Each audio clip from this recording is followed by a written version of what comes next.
things people don't consider about sex.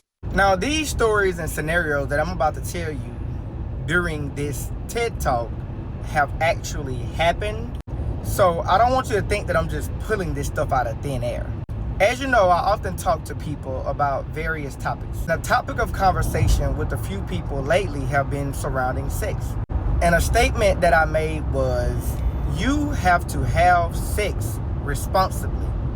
I'll even go as far to say, just because you're married doesn't mean you should have sex. You know how they say you should drink responsibly? That same principle applies to sex, even if you're married. Because there's a lot of things surrounding sex in a married household that people don't talk about. So let's dig into it. You can't just pop off and just have sex, because there's a lot of factors that must be considered. Whenever you're having sex, there's a lot of chemicals that's released in the body. And a common scenario that I find is sex is actually causing people to be late for work the next day. And being late for work could also lead to you losing your job, depending on how flexible that particular job is with you being late. So sex, even if you're married, could cause you to lose your employment. This has literally happened. Now, we all know that sex leads to kids, right? Even if you're married, that doesn't mean you should just be having sex and having kids. Because you may not be physically, spiritually, mentally, emotionally, socially, or financially stable to have kids. And this is no offense to those of you who get it, but we see it all the time with people having all these kids having to live off of government assistance, by which if they didn't have government assistance, they would be homeless or those kids would go hungry. And they can't say, well, I don't need that, but you're getting it. You see what I'm saying? And yes, we have married people who live off government assistance because they actually can't afford the multiple kids that they have. Let's also deal with something else that I know. If you have kids, you can't just be having sex, because those kids can bust in and see you having sex. And since they don't have the mental cognitiveness to actually understand that this is an act that's supposed to only be taking place between male and female and husband and wife, next thing you know, you have your children hunching teddy bears. I'm sure a few of you viewers are familiar with this when kids do it. There's even videos on social media where kids are doing it. Where do you think they got it from? Or you will see kids hunching each other. Now, I remember doing that. Where do you think we got that from? So you have to be very mindful of how you conduct yourself. Like Paul said, all things are permissible, but all things are not profitable.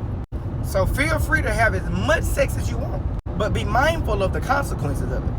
And I didn't realize this till I got married, just how monitored you need to be when it pertains to your sexual output. Did you know that sex could also start an argument in a marriage? Due to the chemical fluctuations that take place whenever you have sex, it could lead to very strong emotional ties and bonds that, if not monitored properly, could turn into an argument over something that's really simple that you normally talk about on a daily basis. But now, you ready to bite her head off, or she's ready to bite your head off for a comment that was really just a joke.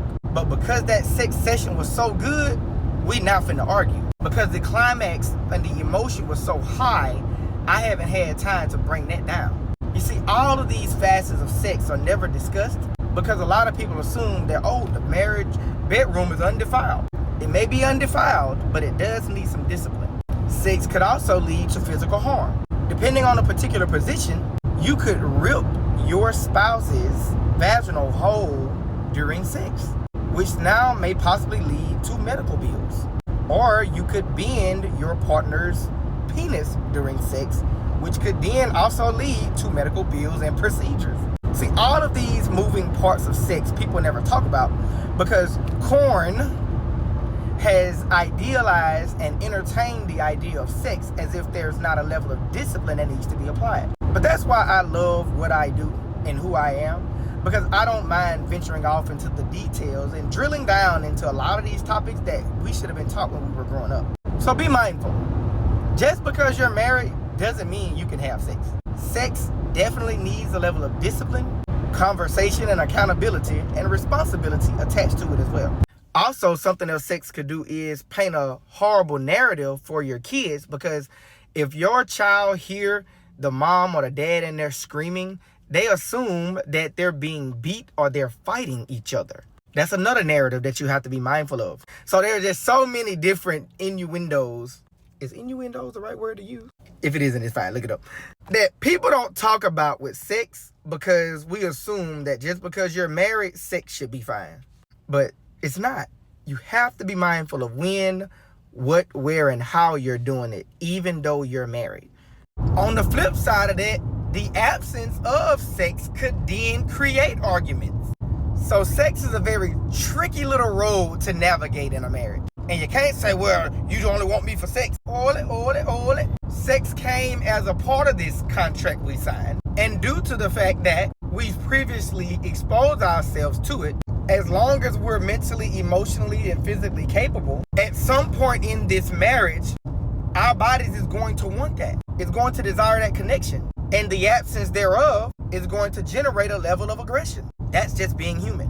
On the flip side, we flip this coin many times. Sex could also be used as a cover-up to avoid dealing with issues that need to be dealt with. And that's not good at all. So now we got good sex and bad communication, poor parenting skills, poor money managing skills, bad social skills, poor work ethic, no get up and go, but you want to get up and go. Flawed sexual expectations of your partner based on your past traumas could also lead to disconnection from your partner. And it took me years in maturing to understand all of the different facets that comes with it. You see, sex is very tricky. You see, when we were younger living with our parents, having sex like we had some business to do it, you didn't have to consider all this stuff. It would just go get it and go on back to your mama house. But with the adulthood and the maturity levels that come along with it, have sex responsibly. It's a slippery slope, and we like it slippery. Okay, I'm done. Do y'all understand what I'm saying? Can I get an amen from the back? It gets deep. No sexual pun intended. Okay, I'm done.